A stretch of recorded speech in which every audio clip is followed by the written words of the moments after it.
아멘. 우리가 창세기를 30장을 진행하다가 부분으로 깊이 들어가다 보니까 전체 구조가 잘 안 보여요. 그래서 1장부터 50장까지 개관을 시작을 했는데 오늘이 마지막 날입니다.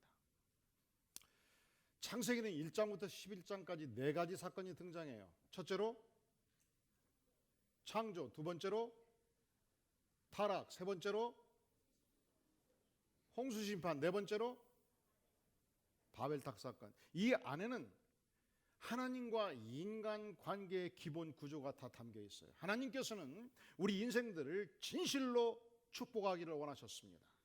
우주 만물을 창조하시고 나에게 선물로 주셨습니다. 이것이 창조예요. 창조는 하나님이 인생을 향해서 보여줄 수 있는 모든 축복이 담겨 있는 것입니다.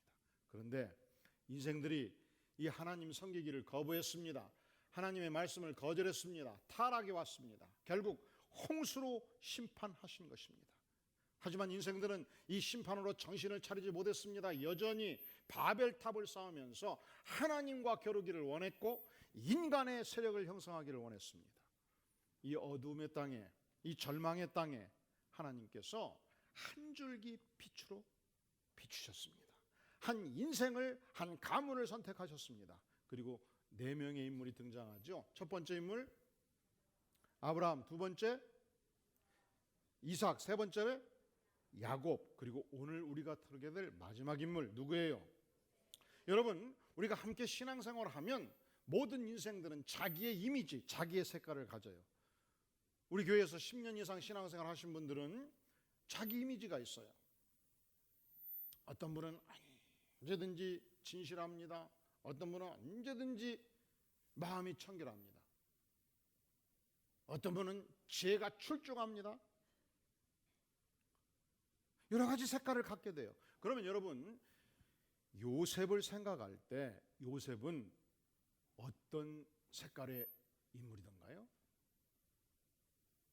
요셉은요, 성경 전체에서 가장 흠이 없는 인물이에요. 요셉과 비견할 만한 흠이 없는 인물을 찾기가 어려울 만큼, 여러분, 믿음의 조상이라고 일컬어지는 아브라함도 그가 생명의 위험이 있을 때 아내라고 말하지 못하고 누이라고 소개한 적이 있습니다. 하나님께서 분명히 아들을 주신다고 약속했지만 믿어지지가 않아서 가신 출신의 엘리에셀을 후계자로 세우려는 결심을 한 적이 있었습니다. 아니다, 반드시 아들을 준다. 하나님은 안 주시잖아요. 그래서 사라 말고 몸종을 통해서 이스마엘을 얻게 됐습니다. 아니다 말씀하시니까 그때 정신 차려서 하나님을 붙쫓았던, 그러니까 실수가 많았던 인생이에요. 야곱은 형의 축복을 갈아쳤던 욕심 많은 인생이었습니다. 요셉은요, 흠이 없어요. 흠을 찾을 수가 없어요. 우리가 이렇게 성결하고 깨끗이 사는 인생들은 하나님께서 특별히 생명사계로 보호해서 전혀 고난과 아픔이 없는 생에, 승승장구하는 생에, 축복이 주렁주렁 맺히는 생에 살아야 된다고 생각을 하지요. 그런데 여러분, 놀랍게도 가장 흠이 없는 요셉의 생의 전반부는 가장 고난이 많은 인생이었습니다. 오늘 본문에서 보면 아버지 야곱이 요셉에게 명합니다. 세겜에 가서 양치고 있는 형들을 만나거라. 야식을 전해 주거라. 요셉은 아버지와 함께 헤브론 지역에 살고 있었습니다. 헤브론 지역에서 세겜까지 가려면 무려 100km를 걸어가야만 했습니다. 열심히 먹을 것을 가지고 형들을 돕기 위해서 갔는데 말이죠, 놀랍게도 형들은 충격적인 계획을 세우고 있었습니다. 자, 우리 다 함께 창세기 37장 18절, 19절, 20절 한번 천천히 읽어볼까요? 시작. 요셉이 그들에게 가까이 오기 전에 그들이 요셉을 멀리서 보고 죽이기를 꾀하여 서로 이르되 꿈꾸는 자가 오는도다. 자, 그를 죽여 한 구덩이에 던지고 우리가 말하기를 악한 짐승이 그를 잡아먹었다 하자 그의 꿈이 어떻게 되는지를 우리가 볼 것이니라 하는지라. 요셉을 멀리서 보고 무엇을 꾀하였다고요? 죽이기를 꾀했습니다. 죽여봤자 나오는 것이 없어요. 그래서 결국 돈 몇 푼 받고 이스마엘 사람들에게 팔아넘겨서 노예 신세가 된 것입니다. 보세요. 엊그제까지는 유명한 족장 가문의 귀족의 아들이었습니다. 근데 오늘은 더 이상 의사결정권이 없는 몸종의 신세, 노예 신세로 전락하게 된 것입니다. 여러분, 우리가 자유를 누리는 세상을 살면서 노예가 겪는 고통을 잘 모르죠. 노예는 자기의 모든 재산이 자기 것이 아니에요. 자기 시간이 자기 시간이 아니에요. 노예는 매일같이 주인의 명을 받들어서 살아가는 주인의 재산에 불과한 것입니다. 또한 그가 열심히 보디발의 이 가신이 되어서 몸종이 되어서 성실하게 섬겼음에도 불구하고 보디발의 아내가 모함을 해서 연모를 해서 결국 감옥에 갇히는 신세가 되었습니다. 자, 여러분, 이런 상황 속에서 여러분이 감옥에 갇혀 있다고 생각을 해보자고요. 믿는 사람이 없는 시대 상황 속에서 내가 여호와 하나님을 믿었는데, 하나님 내가 성실하게 살았는데 아버님 공격하고 형들 공경하고 그리고 보디발의 몸종이 되어서 속임이 없이 성실하게 살았는데, 하나님 도대체 이게 뭡니까? 내가 왜 이렇게 노예가 돼야 되고, 내가 왜 모함을 받아서 감옥에 갇혀야 되고, 원통합니다. 원망스럽습니다. 그리고 사람들이 얼마나 밉겠어요. 그런데 하나님께서 요셉에게 은혜를 주셨습니다. 감옥에서조차 하나님을 기억하게 하셨고, 하나님의 은혜를 기억하게 하셨고, 하나님 편에서 생각하는 힘을 주신 거예요. 여러분, 우리가 사물을 보는 두 가지 관점이 있어요. 인간적인 관점. 자, 인간적인 관점에서 이렇게 생각하는 거예요. 내가 나쁜 형들 잘못 만나가지고 죽을 뻔했다. 노예가 되었다. 내가 감옥에서 다시 나가면 반드시 갚아주리라. 분노, 원망, 복수심으로 불타오를 수 있어요. 보통 그렇죠.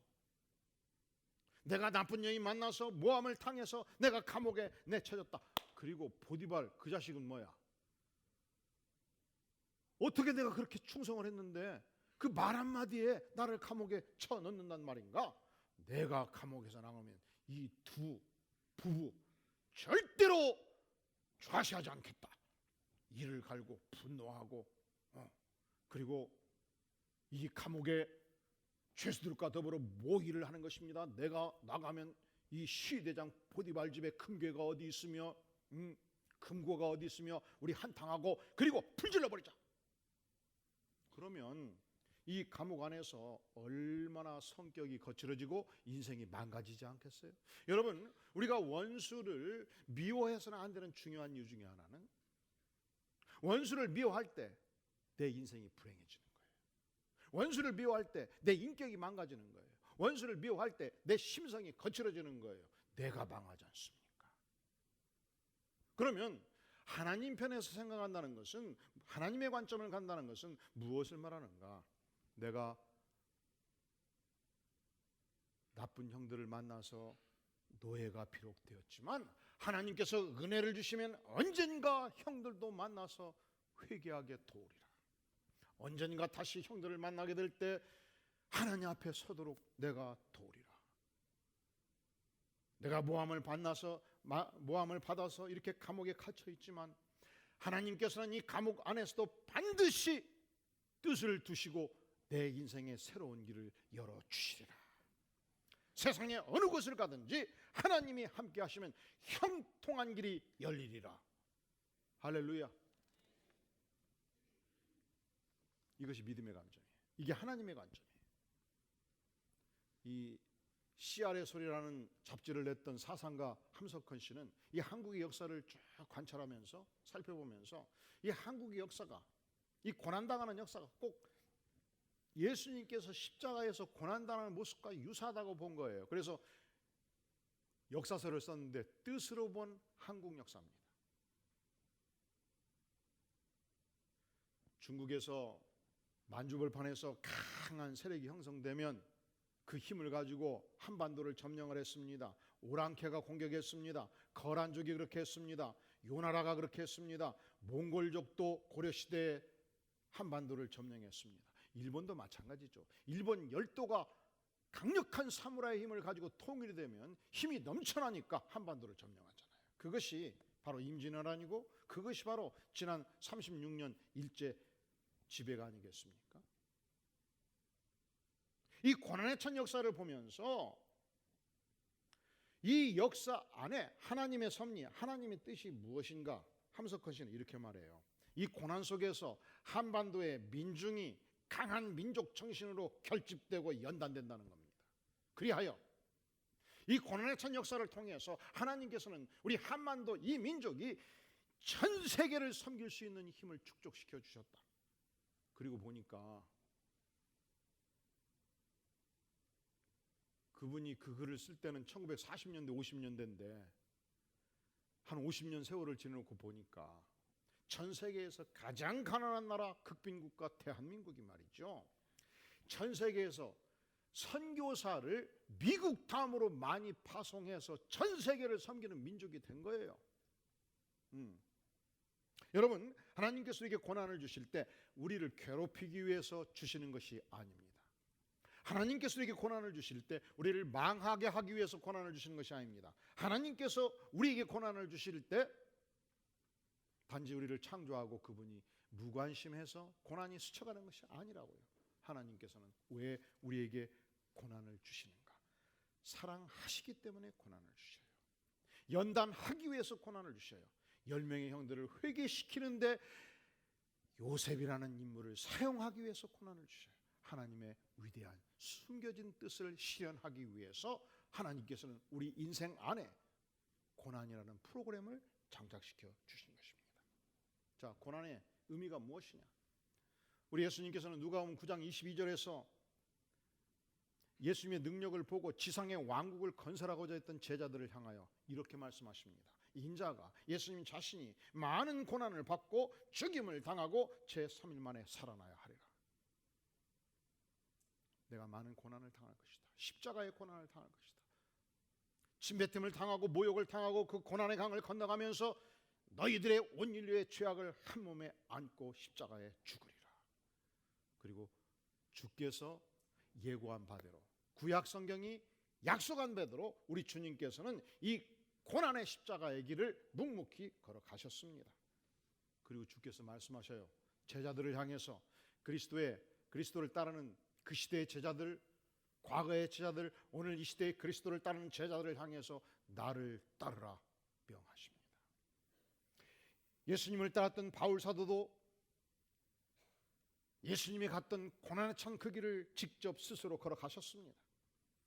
그가 예수 그리스도 복음을 전 세계를 향하여 증거하면서 이런 고백을 합니다. 고린도후서 11장 23절 내가 수고도 넘치도록 하고 옥에 갇히기도 더 많이 하고 매도 수없이 맞고 여러 번 죽을 뻔하였으나 유대인들에게 40에 하나 감하는 매를 5번 맞았으며 3번 태장으로 맞고 1번 돌로 맞고 3번 파선하고 일주야를 깊은 바다에서 지냈으며 또 수고하며 애쓰고 여러 번 자지 못하고 추리고 목마르며 여러 번 굶고 춥고 헐벗었노라. 그 위대한 하나님의 사랑, 기독교의 기초를 깔았던 신학자 중에 신학자, 선교사 중에 선교사, 그의 생애에 많은 고난이 있었습니다. 그가 이런 말을 해요. 고난이 내게 유익이라. 로마서 8장 18절은 말씀합니다. 생각하건대 현재의 고난은 장차 우리에게 나타날 영광과 비교할 수 없도다. 우리가 이 지상에서 100의 고난을 받으면 천상에서 1000만배의 영광이, 인생 전반부에서 100의 고난이 있으면 인생 후반부에서 1000만배의 영광이 있다 말씀하십니다. 자, 우리가 처음 질문으로 다시 들어가 보죠. 하나님, 저는 깨끗한 양심으로 살았습니다. 하나님, 저는 남에게 해를 끼친 적이 없습니다. 하나님, 저는 정직하게 인생을 살았습니다. 그런데 어찌해서 하나님께서는 내 인생을 향해서 이렇게 심각한 고통과 아픔을 주십니까? 왜 하나님께서는 우리 가문을 향해서 이런 고통과 어려움을 주십니까? 왜 하나님께서는 이 성결한 흠이 없는 요셉을 향해서 형들로부터 죽임을 당하는 고통의 소리를 들어야 하며 형들이 돈 받고 팔아넘겨서 노예가 돼야 합니까? 왜 이렇게 성결한 인생이 모함을 받아가지고 강간 미수죄로 감옥에 갇혀야만 합니까? 도대체 왜 이런 고난이 있어야 합니까? 이게 우리 인생들의 질문이에요. 여러분의 질문이에요. 제 질문이에요. 주께서 말씀하십니다. 고난이 내게 유익이라. 고난이 너에게 유익이라. 우리는 고난을 통해서 어떤 유익을 얻는가? 여러분, 우리는 고난을 통해서 나의 왕 되신 예수 그리스도, 그분이 십자가에서 당했던 고난이 얼마나 고통스럽고 아프고 힘들고 어려운 길이었는가를 체득하는 것입니다. 그리스도의 고난에 동참합니다. 그리스도의 아픔에 동참합니다. 그리스도의 슬픔에 동참합니다. 십자가에서 마지막 운명하실 때 엘리 엘리 라마 사막다니 외칠 때, 나의 하나님 나의 하나님이 어찌하여 나를 버리시나이까 외칠 때, 온 인류의 모든 죄악을 안고 하나님으로부터 버림받을 때 그 고통을 우리는 일부나마 고난의 강을 걸으면서 체득합니다. 두 번째, 고난은 어떤 의미가 있는가? 여러분, 하나님께서 나를 천국 백성 삼으셨습니다. 그러면 천국 백성의 심성과 인격이 필요하죠. 우리나라에서도 유명한 가문에서는 이 자녀들을 엄격하게 수련하고 훈련하고 훈육했던 기록들이 남아있어요. 연한인시 문정공파 집안은 이런 정도의 군자상을 가져야 된다. 우리는 천국 백성이에요. 천국 백성의 인격을 연단시키기 위해서 여러분, 고난이 없으면 인격도 없어요. 고난을 통해서 천방지축의 인격을 천국 백성의 인격으로 만들어 주십니다. 고난이 없으면 기고만장할 수 있어요. 고난이 없으면 교만이 하늘을 찌릅니다. 이 고난을 통과하면서 예수 십자가를 체득하면서 겸손을 배웁니다. 여러분, 시련과 고난을 통해서 우리는 기도를 배웁니다. 제가 우리 교우들의 삶을 지켜보고 기도하면서도 그런 느낌을 받을 때가 있어요. 자, 저분은 푸주감이 없다.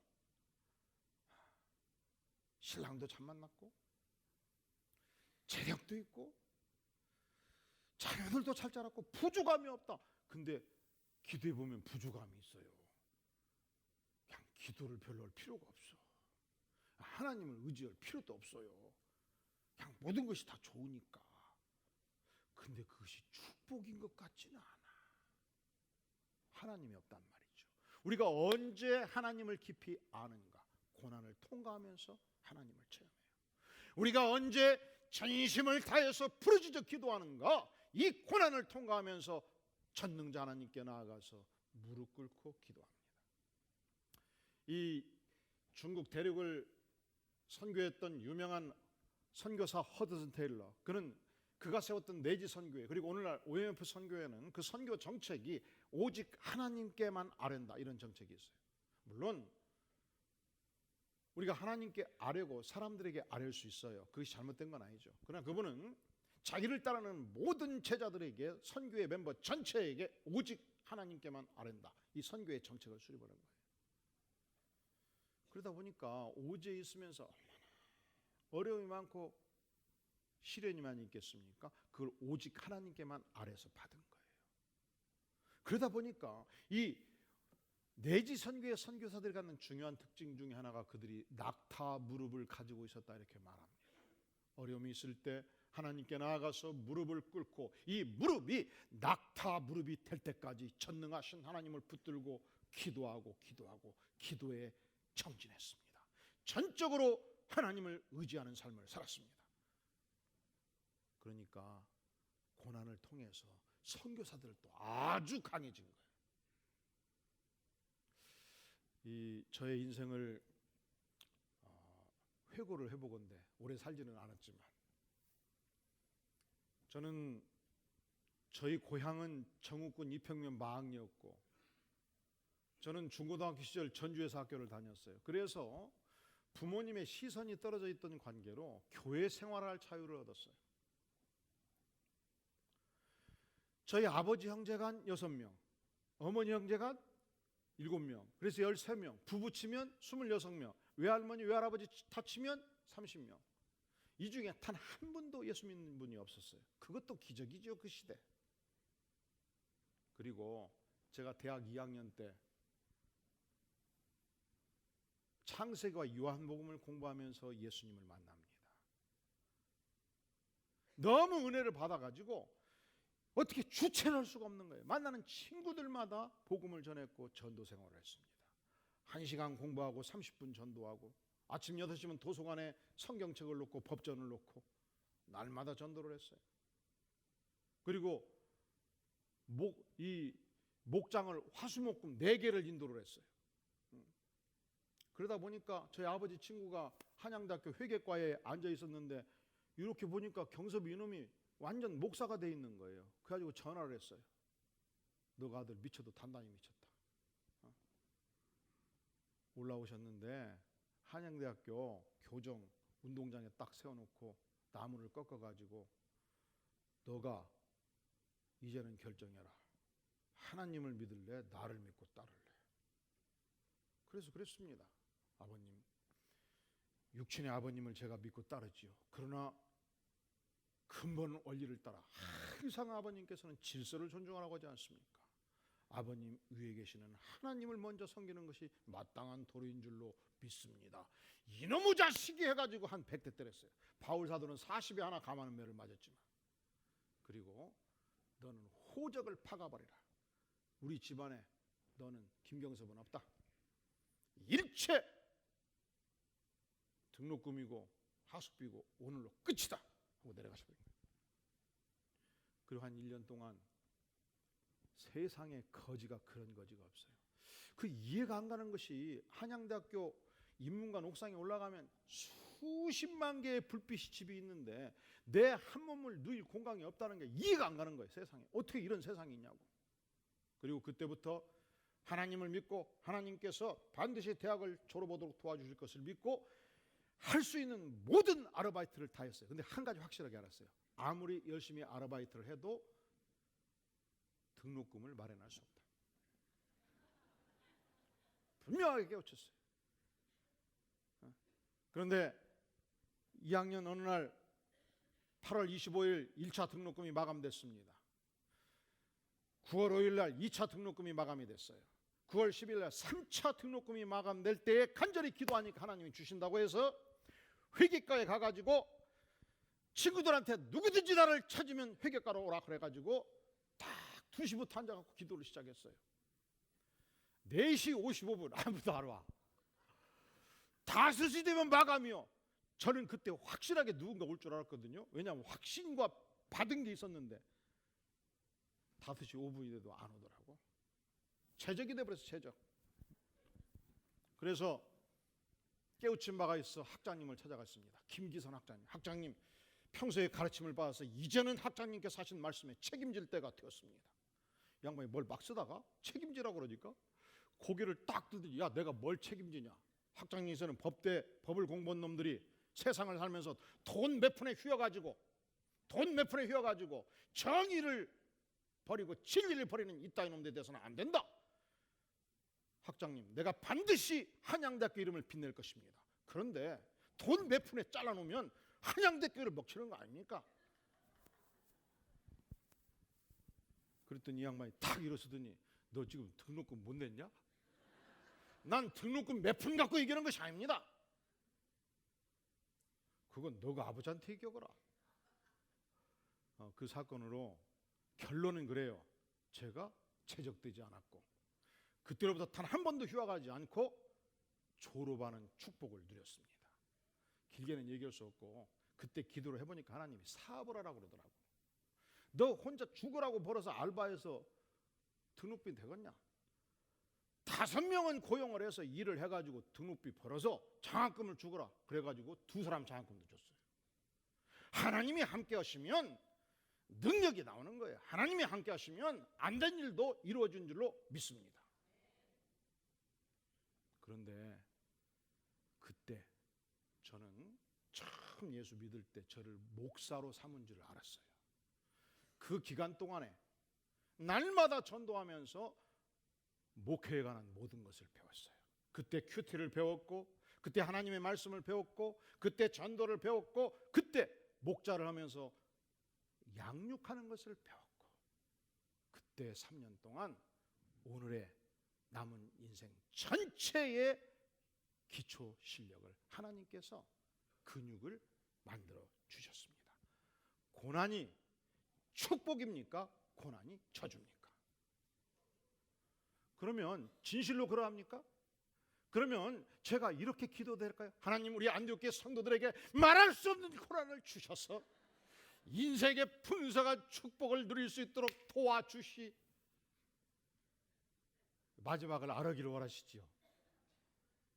그런데 우리가 고난을 자처할 수는 없지만, 우리가 고난을 소망할 수는 없지만, 그러나 내 인생의 고난의 강이 있을 때, 이 고난은 하나님이 나를 저주하는 것이 아니고 내 인격을 연단하고 내 인생의 미래를 열어가는 하나님의 축복이다, 믿으시기 바랍니다.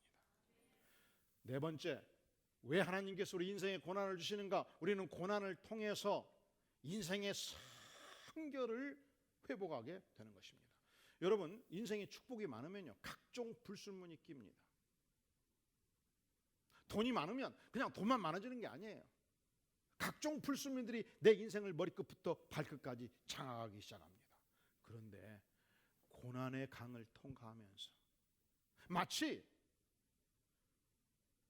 철광석이, 각종 불순물로 가득 찬 철광석이 용광로에 들어가서 불순물을 다 제거하고 순도 높은 정금으로 만들어지더니 하나님께서 내 인생을 고난의 강을 통과하면서 순도 높은 하나님의 사람으로 바꾸어 주십니다. 이 고난의 강을 통과할 때 하나님께서 나를 하나님의 사람으로 확정짓고 점지합니다. 하나님께서 위로부터 쏟아 부어주시는 축복의 은혜를 주십니다. 하나님의 위대한 손길의 섭리가 역사합니다. 그리하여 어느 곳을 가든지, 감옥을 가든지, 보디바이더 집을 가든지, 무엇을 하든지 하나님께서 형통케 하시는 놀라운 은혜가 임하게 되는 것입니다. 자, 그 고난을 통과한 요셉에게 하나님께서는 어떤 은혜를 주셨는가? 무명의 인사에서 지중해 연안의 초특급 강대국이었던 애굽의 총리 대신으로 발탁하셔요. 하나님께서 요셉에게 예지의 정신, 미래를 바라보는 투시의 능력을 주셔가지고 7년의 풍년 끝에 7년의 환란이 있다는 것을 깨우쳐 주십니다. 이 7년의 풍년 동안 애굽 전역에 총리 대신의 권세로 엄청난 식량 창고를 건설합니다. 가정마다 식량 창고를 건설할 것을 명령합니다. 7년의 풍년이 끝났을 때, 애굽 전역에 엄청난 흉년이 왔을 때, 팔레스타인 지연에 흉년이 왔을 때 지중해 연안 전체에 식량을 공급하는 위대한 국가로 만든 것입니다. 심지어 형들조차도 무릎 꿇고 식량을 요청하는 상황을 만들어 갑니다. 여기서 그치지 않습니다. 이 야곱과 요셉의 일족이 70명이었습니다. 요셉은 자기 모든 아버지의 식솔들을 초청을 합니다. 애굽 땅에서 가장 비옥한 땅이었던 나일강 삼각주의 고센 땅을 불화하고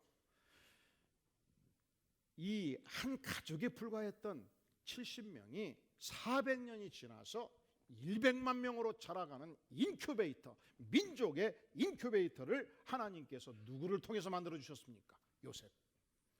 요셉이라는 한 인물을 통해서 만들어 주신 것입니다. 요셉, 그 인생 전반부 고난에 찬 인생이었습니다. 모함도 받았습니다. 노예도 되었습니다. 하지만 이 시련의 강을 건넜을 때 하나님께서 그를 영광스럽게 만드셨습니다. 애굽의 총리 대신으로 만드셨고 미래를 예견하는 놀라운 능력을 주셨고 지중해 난 전체의 굶주린 백성들에게 먹을 것을 공급해 주셨고 하나님의 백성 이스라엘 민족을 탄생케 하는 위대한 인물로 사용하신 것입니다. 하나님께서 여러분과 함께 하심으로 여러분을 하나님께서 범사에 형통케 하심으로 여러분을 축복할 뿐만 아니라 여러분의 가문을 축복하고 여러분이 속한 모든 직장과 주변이 마치 여러분을 통해서, 여러분이 섬기는 하나님을 통해서 여러분의 이웃이 형통하는 놀라운 축복이 임하기를 주의 이름으로 축원합니다. 다 함께 머리 숙여 기도합니다. 영광의 주님, 우리는 고난이 고통스럽고 아프고 싫습니다. 하지만 주님, 주께서 우리를 연단하기 위해서, 우리를 축복하기 위해서 주시는 고난이라면 주님, 우리가 탈게 받겠습니다. 우리를 불쌍히 여겨 주시옵소서. 하나님이 쓰실 만한 역군으로 아버지여 우리를 연단하시며 우리를 축복하시며 우리를 선하게 인도하여 주시옵소서. 예수님의 이름으로 간절히 기도하옵나이다. 아멘. 오늘의 말씀을 기억하면서 해같이 빛나리 찬양하겠습니다.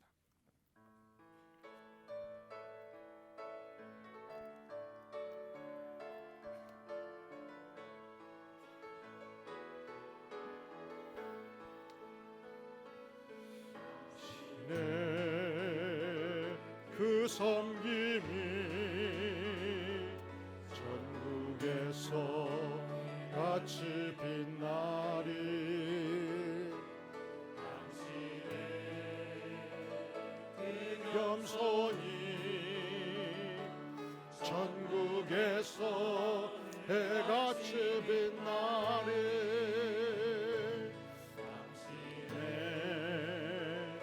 그 순종이 전국에서 같이 빛나리. 당신의 그 충성이 전국에서 해같이 빛나리. 주님이 기억하시면 예수님 사랑으로 가득한 모습, 천사도 흠모하는 아름다운 그 모습, 전국에서 해같이 빛나리. 당신의 그 순종이 전국에서 해같이 빛나리. 당신의 그 사랑이 전국에서 해같이 빛나리. 당신의 그 찬송이 전국에서 해같이 빛나리. 당신의 그 헌신이 전국에서 해같이 빛나리. 주님이 기억하시면 족하리. 불타는 사명으로 가득한 모습, 천사도 흠모하는 아름다운 그 모습, 전국에서 해같이 빛나리. 이 시간 우리 다 함께 전능하신 하나님께 통성으로 기도하기를 원합니다. 하나님, 내 생애 속에 이 고난이, 이 아픔이, 이 슬픔이, 이 어려움이 주님 견디기가 어려웠습니다. 하지만 주님께서 나를 축복하시는 줄로 믿고 이 고난의 강을 이기기를 원합니다. 주님, 힘 주시고 능력 주시옵소서. 하나님의 이력을 충만히 허락하여 주시옵소서. 성령 충만을 주시옵소서. 다 함께 통성으로 기도하겠습니다. 전능하신 주님, 이 시간 주의 말씀을 따라 은혜를 베풀어 주시기를 간절히 구합니다. 요셉의 생애를 통해서, 이 엄청난 고난을 통해서 오히려 하나님께서 그 생애를 준비시켜 주시고 하나님께서 함께 하심으로 말미암아 형통하는 길을 허락하여 주셨사온데 우리 사랑하는 백성들에게 이 형통의 길을 넘치게 부어 주시옵소서. 성령의 권세와 능력을 더하여 주시옵소서. 아버지의 은혜를 베풀어 주시옵소서. 하나님께서 함께 하시며 오달 일이 없는 믿사오니 백성들에게 이 은총을 넘치게 베풀어 주시기를 구하며 아버지의 은혜가 함께하기를 구하며 성령의 능력이 함께하기를 구하오니 아버지여 도와주시옵소서. 은혜를 베풀어 주시옵소서. 함께하여 주시옵소서.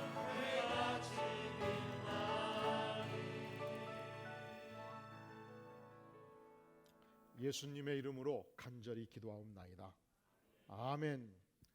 다 함께 기립하셔서 나의 낮은 마음 찬양하면서 헌물을 주 앞에 드립니다.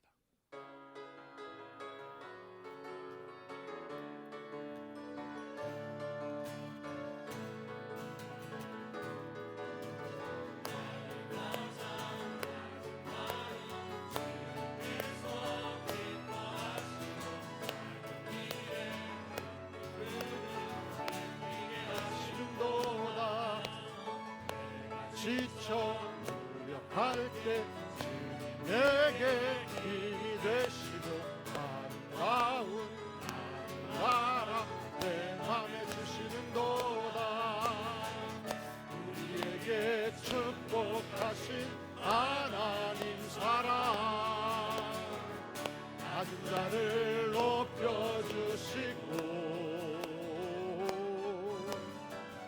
아름다운 하늘나라 허락하시고 내 모든 것 예비하시네. 찬양함의 기쁨을 감사함의 평안을 간구함의 하나님 알도록 하셨네. 찬양함의 기쁨을 감사함의 평안을 간구함의 하나님 알도록 하셨네. 나의 가장 낮은 마음 주님께서 인도하시고 하시는도다. 갈 때 힘이 되시고 나온 나라 주시는도다. 우리에게 축복하신 하나님 사랑 낮은 자를 높여주시고 아름다운 하늘나라 허락하시고 내 모든 것 예비하시네. 찬양함의 기쁨을 감사함의 평안을 간구함의 하나님 알도록 하셨네. 찬양함의 기쁨을 감사함의 평안을 간구함의 하나님 알도록 하셨네.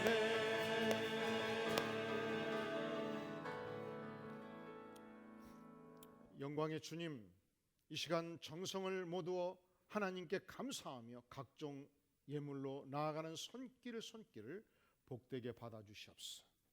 하나님, 우리의 드리는 헌물이 잃어버린 영혼들을 구원하며 고통당하는 영혼들에게 하나님의 위대한 구원을 증거하며 또한 백성들이 양육받고 자라가며 그리고 특별히 세상에서 아파하는 영혼들을 위로하는 데 복되게 쓰임받기를 간절히 원합니다. 바치는 손길마다 하나님의 축복의 은혜가 임하기를 구하오니 함께하여 주시옵소서.